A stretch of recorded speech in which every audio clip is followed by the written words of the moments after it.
I work long hours. I follow the rules. I keep receipts for everything. So when the HOA president's daughter took my ATV off my own property and drove it like it belonged to her, she didn't expect what would happen next. She thought her mother's title made her untouchable. It didn't. I've lived in that neighborhood for 6 years. I'm a mechanical systems contractor. Most of my work is commercial. HVAC retrofits, industrial ventilation, compliance audits. It's technical, precise, heavily documented. I'm used to inspectors. I'm used to paperwork. I don't cut corners. That's probably why I never had issues with the HOA at first. My property sits at the edge of the subdivision, backing up to a stretch of undeveloped land. It's zoned residential, but large enough to legally store equipment so long as it's screened and compliant. I made sure of that before I bought it. Permits filed, structures approved, storage shed inspected. The ATV was the only thing visible if you stood at the right angle through the fence, parked under a fitted cover beside my detached garage.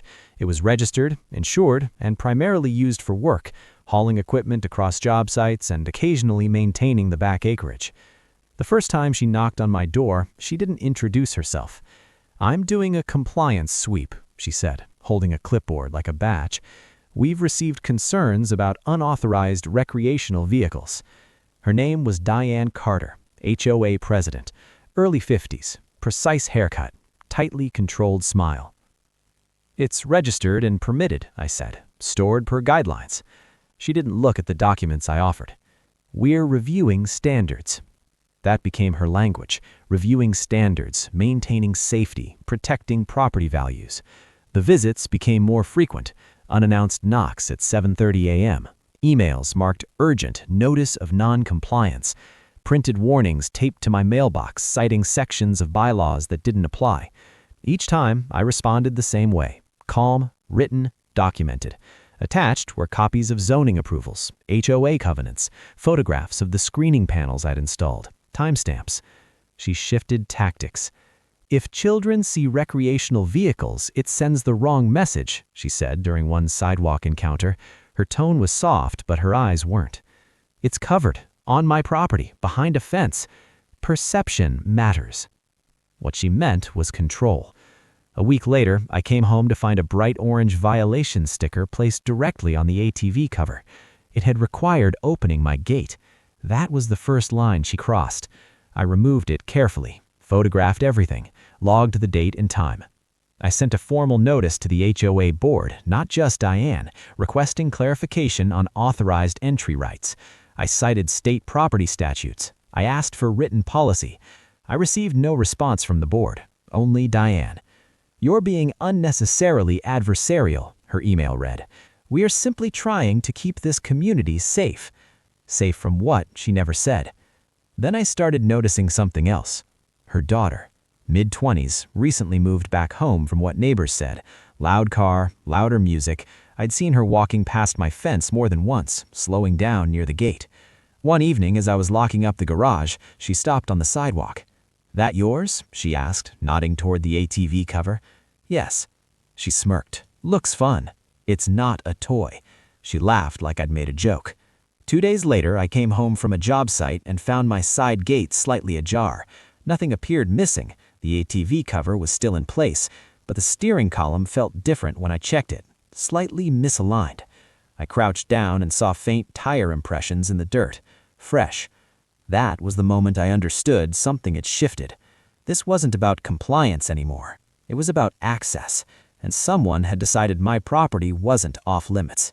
I installed cameras that night. If you enjoy the video, please subscribe.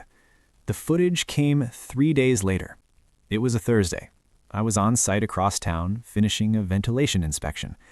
Around 2:14 p.m., my phone buzzed with a motion alert. Sidegate. I opened the live feed. Diane's daughter stepped through my gate like she'd done it before. No hesitation, no knocking. She was on her phone, laughing. 30 seconds later, Diane herself entered behind her. They walked straight to the ATV. Diane gestured toward it while her daughter pulled the cover off. I watched in silence. The daughter climbed on, fumbled for the ignition. She tried twice before it turned over. The engine's sound came through my phone's audio feed, distinct, mechanical, unmistakable. Diane stood there, arms crossed, scanning the yard as if supervising. The ATV rolled out through my gate. They didn't even close it. I didn't call them. I didn't confront them. I drove home. By the time I arrived, the ATV was back, parked crooked, mud splattered along the undercarriage, the fuel level lower than it had been that morning. I walked the perimeter first. My fence latch was scratched, the cover torn at one seam. The rear axle made a faint clicking noise it hadn't made before. I downloaded the footage immediately. Then I called an attorney. Not a friend, not a threat, a retained attorney specializing in property and civil litigation. We reviewed everything: timestamps, HOA correspondence, prior unauthorized entry, the violation sticker, emails implying enforcement authority beyond bylaws. "Don't contact them," he said. "Let's do this properly." The next steps were clinical: police report for trespass and unauthorized use of a motor vehicle, certified demand letter for damages, formal complaint to the HOA board citing breach of fiduciary duty. 2 days later, Diane showed up at my door again. "You're overreacting," she said, voice tight. "My daughter was conducting a visual inspection." "By writing it? You can't prove that." I said nothing. She didn't know about the cameras. She didn't know the police had already reviewed the footage. She didn't know her insurance carrier had been notified. What she did know, what she believed, was that her title protected her. That week, the HOA sent me a new violation notice: improper installation of surveillance equipment. That was the moment her escalation trapped her, because my cameras were mounted entirely within my property lines, installed by a licensed contractor, compliant with state recording laws. Her notice became Exhibit D. The board finally responded, but not to me. They scheduled an emergency meeting, and law enforcement requested Diane and her daughter come in for statements. The inevitability had begun. The HOA meeting was standing room only. Word travels fast when police cars park outside a board member's house. I didn't speak first. The board attorney did. He outlined liability exposure, unauthorized entry, misuse of authority, potential criminal charges, civil damages. Diane attempted composure.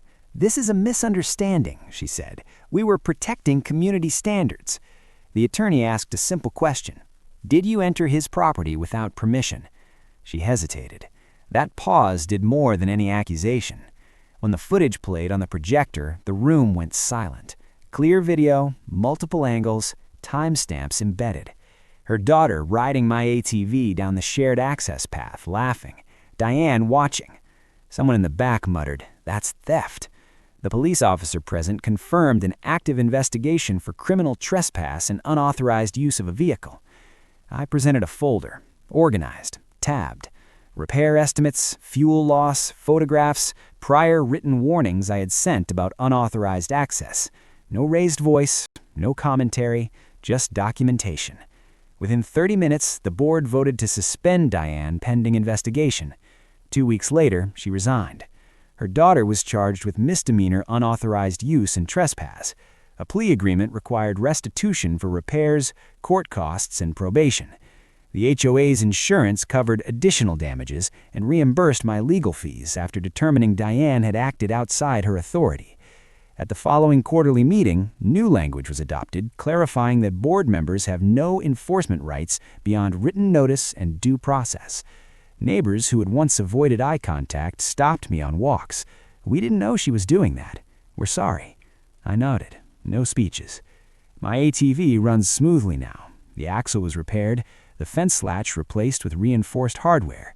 The cameras remain, not because I'm angry, because documentation works.